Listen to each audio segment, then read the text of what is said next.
I'm Brandon Hudson, and this is probably the last thing you expect to see in Metro Detroit. Yeah, it's an alligator. To steal a line from one of our great Fox 2 producers, this wasn't found down south. This was found downriver. So join me and my Fox 2 colleagues, colleague, as we take a deep dive into this and other must-see videos this week. Welcome to the Rundown. I am Brandon Hudson, and I've already introduced myself, so let's get to our panelists, because panel is plural, right? So if there's one guy that I can trust to carry this show on his back, he loves politics just as much as he loves his dog, Cooper. Yep. Aaron Jordan. Aaron, how are you, man? Good. How are you, Brandon? Thanks for having me on. Look, I appreciate you being here. You're one of the mainstays here on the Rundown. You, Ronya, and people they got vacation, they got sick, they got other obligations. But I'm glad that you can be here. Look, so we want to get to what's known as Darth Gator. One of my favorite names, by the way. So you're taking a look at the video here. This is a 4-foot gator. That's the name that's been given. Ecorse police found this 4-foot-long reptile who was near a drug house on Jefferson Street. For now, he'll stay with wildlife rehabbers, the Rosenthals, until he moves to a fancy multi-million-dollar reserve in Florida. Now, if you want to know more about this gator situation in Ecorse, watch Jessica Dubnak's full story. Check out our website, fox2detroit.com. Have you seen gators in the wild? What's probably the wildest animal you've seen? I've seen gators in the wild, actually. When I would golf in Florida, my family and I would go to Sanibel Island growing up. And so you would see alligators on the golf course all the time. And you would just stay way away from them because you just never know what these things are going to do. I was always cool. It's like, okay, you see them in the water, kind of just cruising along. The minute you saw them stepping out, it's like, okay, giving you maybe a football field of distance. And I got to ask, because you're playing golf out there, was there ever the fear that maybe you sliced the ball over near an alligator? Yeah, absolutely. Luckily for me, being a lefty, when I hit it, when I shank it, it normally goes way left instead of way right. And if I remember correctly on that particular course, the water was always on the right. Okay. So that was never an issue for me. But yeah, if I hit one near the gator, you just let it die, and that would be an unofficial free drop. Yeah. No, look, it must be nice for this animal. You spend 2 years with wildlife rehabbers, and then you go to a fancy. It's like going to a resort for alligators, right? Yeah. Yeah. Well, and with Jess saying yesterday, I was talking to her about this story yesterday on, I believe it was live at 3, and she was saying that the animal was abused, that they really had to kind of care for it. Right. So I'm glad to hear that it's going to be going to this wildlife reserve and just living out the rest of its days there, because it really kind of deserves that. But I can't imagine being a police officer walking up on that, and JD was saying, hey, the police were even backing off from it because that guy was feisty. Yeah, and just a tidbit here, that's the second time that a gator has been found in that area. The first time, it was an 8-foot long, so twice the size of this one. But yeah, glad that animal is getting a life that it can enjoy. Absolutely. Sticking with the wild animal theme, question. You're in the newsroom quite a bit. Yep. Have you been watching this? I get way too distracted by that. Like, that bird is a bully right there. Bully bird. Yep. Look, so this has been, you can catch it on our YouTube channel. And we have a live feed that's going on. This is not that feed, this is just video. But we do have birds that will periodically come to our birdhouse, bird feeder, behind our Fox 2 studios, and they will come hang out. It does make for good viewing. We saw a duck end up on there on Wednesday. Yeah, that might have been the one thing that scared that bully bird off the bird feeder, was the duck being on there. Yeah, because if you've watched and you know anything about watching this, there's that bully bird. Some people call him Debo from Friday. Yep. Anytime a bird gets closer to the feed, he will snap at them. And it is really good viewing. It's crazy to see how nature sometimes can be some of the most entertaining television. Yeah. It's really good reality TV. You sit there and you see it ruffle the feathers like way up. You're like, oh, this guy's about ready to blow. He is not a happy camper right now. So yeah, like I said, catch it on our YouTube channel, and you can also, I think, maybe see it on our website, fox2detroit.com. Yep. Well, now to one of our more serious talkers this week. It involved a Detroit strip club. DPD shut down a strip club after investigation revealed underage children hung out at this gentleman's establishment. Parents were outraged, as you would imagine. Some of those children, they were as young as 14 years old. This is no doubt a serious issue. But I do want to ask you this, Aaron. Think back to when you were a teenager. Would hearing some of your classmates from high school being caught at a strip club have been a shock to you? Absolutely not. I mean, just really? No.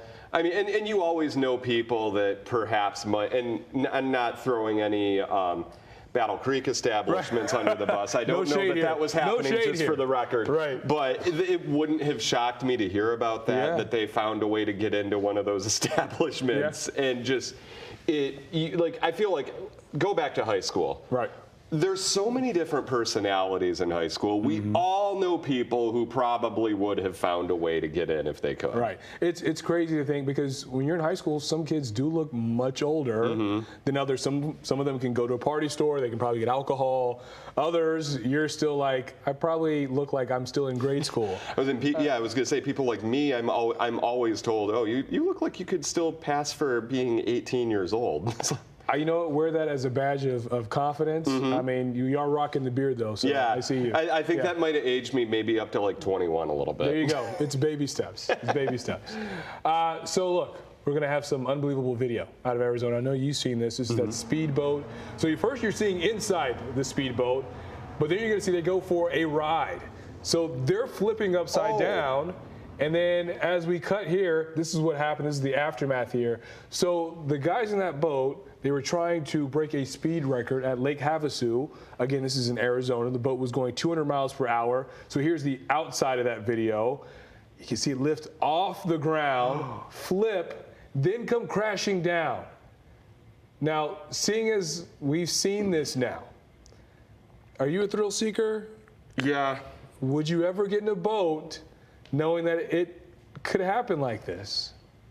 I'm not going to lie, I'd consider it. Really? Because I mean, you look at scenes like that. I love and for any police officers watching out there, I drive the speed limit all the time, absolutely. Right. But I love the rush that you get from that speed. If I had the opportunity to go up with like the Thunderbirds or the Blue Angels, something like that, I would take that in a heartbeat. That's still on your list? Yeah. Okay. And like taking off in an airplane, that sensation, or like on a roller coaster when you get pressed back in your seat, that is honestly one of my favorite things. Yeah, nothing beats, going up, knowing that you're about to drop in a roller coaster. That's one of the coolest feelings, I think, in the world. That had to have been scary, though, when that thing flipped. And I kind of buried the lead here because, amazingly, both people in that boat walked away uninjured. That's crazy.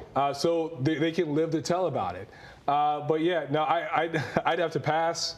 Credit to those guys, credit to you. What's probably the craziest thrill you've ever seeked? It's hard to say. I'm not gonna lie, I'm not the biggest fan of heights in the world. So even a high ropes course for me can do it sometimes. Like when you're up there maybe some 20, 30 feet in the air. I know this doesn't sound like much, but when you're not a big fan of heights, that is a thrill when you overcome that fear and you're able to just do it. Let me ask you this. Do you consider like breaking news as it's happening a thrill for you? I do, yeah. I mean, it's like, there's nothing that beats that rush. And whether it was when I was a reporter out in the field trying to gather facts and, there's this police briefing happening 4 minutes before a live shot that I have to come on air with, or when I'm in the control room trying to figure out where we're at right now versus where we're going to head in 10 steps down the road. It's the unknown. Yeah. That's pretty cool. And then once you've mastered it, you're kind of like, that was 100%. Yeah, and I mean, for you, I can imagine it's the same deal dealing with breakers as well. It's no landing a speedboat at 200 miles an hour, but it's close. All right, so look, before we go, we've enjoyed quite a run, Detroit Pistons, in this season. Tripled their win total from one of the league's worst last year. They made the playoffs. Team isn't the only exciting thing that you're going to see at LCA, though. So Derek and Allen, our weather boys, They had a chance to meet and hang out with the Pistons Extreme team. This was pretty cool because if you watch the story, and again, go to our website, Fox News Detroit. We got Derek right here. What's Derek's right there. So What's up, I know guys? you're not wearing it, but if you get kind of close here. I'm close. Tell us about this experience here. So, okay. You watch that package and you might think that I am unathletic, which is not. Let me explain. Right. Okay, so what? I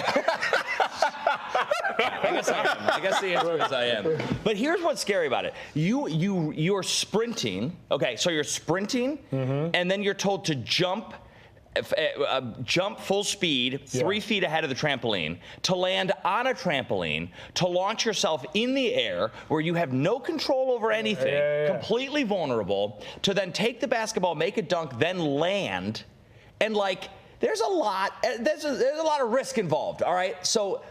Allen, it's so unfair doing anything with Allen because he's really good at basketball. Well, but that aside, he just doesn't care about his own physical well-being. Right. And so he jumps. God dang it! They really edited this, didn't they? Credit to you guys too for the fact you're doing it in suits. Yeah. And again, for the full story. Because this is a good story here. Make sure you go to the website, foxnewsdetroit.com. Check out the Weather Boys tab. You'll see Derek overcome what we're seeing in this video. It was a real Rudy moment for me by the end of this. And everybody's cheering, and it's very inspirational. Yep. I feel like every moment's a Rudy moment for the Weather Boys. Yes. I have to ask, too, because you've done a lot of, like, physical things like that. And you play basketball. I know you. Do you know what's interesting, Brandon? Is these guys, and they will say it by their own admission, they're not good at basketball. This is a completely different skill set than basketball. And the ruse is you're on a basketball court holding a basketball, dunking a basketball, and so you think that this connects with being good at basketball. These guys are like, no, we're good at aerobatics, we're good at gymnastics, we're good at jumping off trampolines and dunking, but we're not good at actual basketball. So one skill does not translate to the other in this situation. What's the toughest thing you've had to attempt since with the Weather Boys stories that you guys have done? That's a great question. They're also different. This one had me the most sore for the longest afterward. Because it was all sprinting, jumping, and landing. And like these knees ain't getting any younger, you know what I mean? All those dudes out there are 25 to 30, and so I'm like, I'm the oldest guy out here. Yeah.